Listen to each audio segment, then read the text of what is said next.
Assalamualaikum warahmatullahi wabarakatuh. Alhamdulillahi rabbil alamin.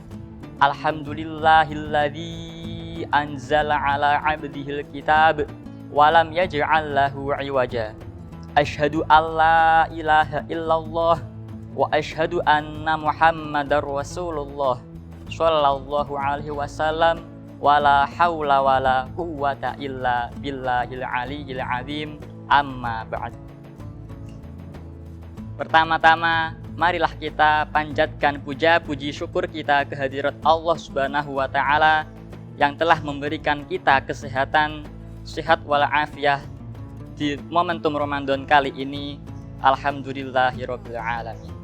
Kedua kalinya, sholawat serta salam kami haturkan kepada junjungan Nabi Agung Muhammad Shallallahu Alaihi Wasallam yang telah membawa kita dari zaman kegelapan menuju zaman yang terang benderang ini. Semoga kita semua mendapatkan syafaatnya di yaumil qiyamah nanti. Amin Allahumma amin. Bulan Ramadan adalah bulan Al-Quran, sebagaimana yang telah difirmankan Allah Subhanahu wa taala, A'udzu billahi minasyaitonir rajim. Bismillahirrahmanirrahim. Syahrul Ramadhanal ladzi unzila fihil Qur'an hudal linnasi wa bayyinatin minal huda wal furqan. Ayat yang diturunkan Allah Subhanahu wa taala ini yang menempel dengan perintah berpuasa menginformasikan kepada kita bahwasanya bulan Ramadan dan Al-Qur'an merupakan dua hal yang tidak bisa dipisahkan. Syahrul Ramadan huwa syahrul Qur'an. Bulan Ramadan merupakan bulan Al-Qur'an. Oleh karena itu, marilah kita dalam momentum Ramadan ini, dalam memaksimalkan peribadahan dalam bulan puasa ini, kita kembali mendekatkan diri kita kepada Al-Qur'an. Inna anzalnahu fi lailatin mubarakah. Sesungguhnya kami turunkan Al-Quran pada malam yang penuh dengan keberkahan. Kitabun anzalnahu ilaika mubarakun. Kitab Al-Quran yang kami turunkan kepadamu Muhammad adalah kitab yang penuh dengan keberkahan. Ayat-ayat ini mengingatkan kepada kita sekaligus menguatkan keimanan kita bahwasanya Al-Quran merupakan kitab Allah yang penuh dengan keberkahan. Saudaraku kaum muslimin yang dirahmati Allah, kitab Al-Quran ini merupakan kitab yang sangat istimewa.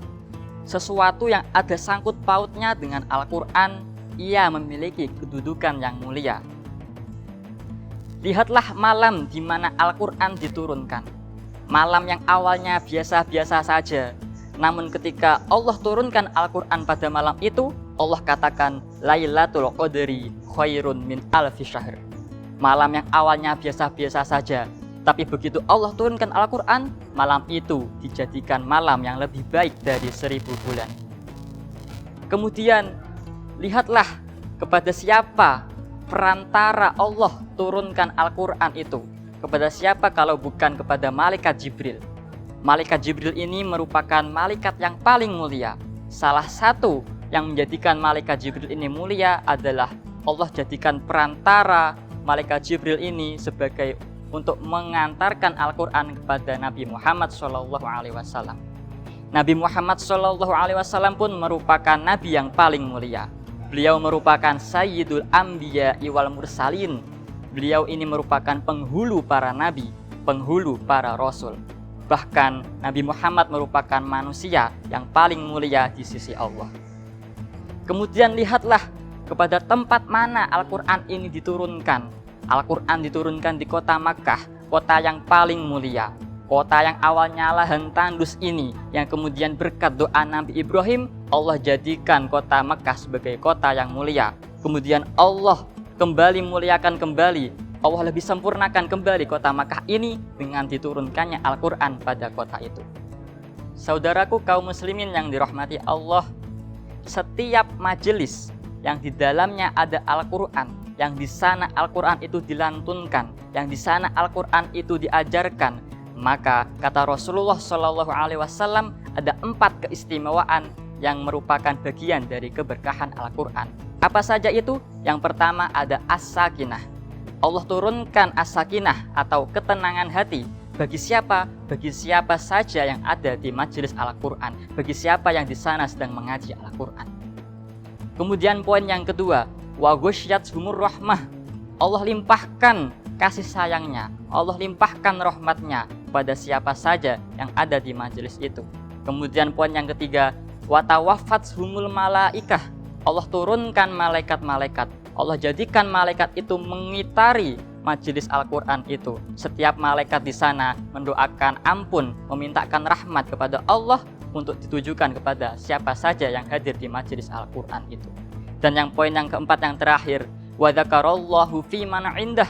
Allah akan sebut-sebut namanya, Allah akan viralkan namanya kepada siapa? Kepada setiap malaikat yang ada di langit, setiap penduduk langit. Allah akan pamerkan nama-nama yang ada di majelis Al-Quran itu. Ini loh umat Nabi Muhammad, ini loh makhlukku, mereka yang ketika ada di dunia, mereka ada di majelis Al-Quran. Oleh karena itu saudaraku muslim sekalian, dalam momentum Ramadan kali ini, marilah kita mendekatkan diri kita kepada Al-Quran. Kita kaji kembali, kita lantunkan Al-Quran itu kembali, kita pelajari kembali isi dari Al-Quran. Dan semoga Allah dalam momentum Ramadan kali ini kita dijadikan sebagai orang yang sahibul Quran, orang yang menjadi ahlul Quran, orang yang menjadi orang-orang yang dikatakan oleh Rasulullah SAW, hum ahlul Quran, hum ahlullahi wa khossatuhu. Merekalah itu ahli-ahli Quran, merekalah itu orang-orang yang spesial di sisi Allah. Wallahul muwaffiq ila aqwamit thoriq. Wassalamualaikum warahmatullahi wabarakatuh.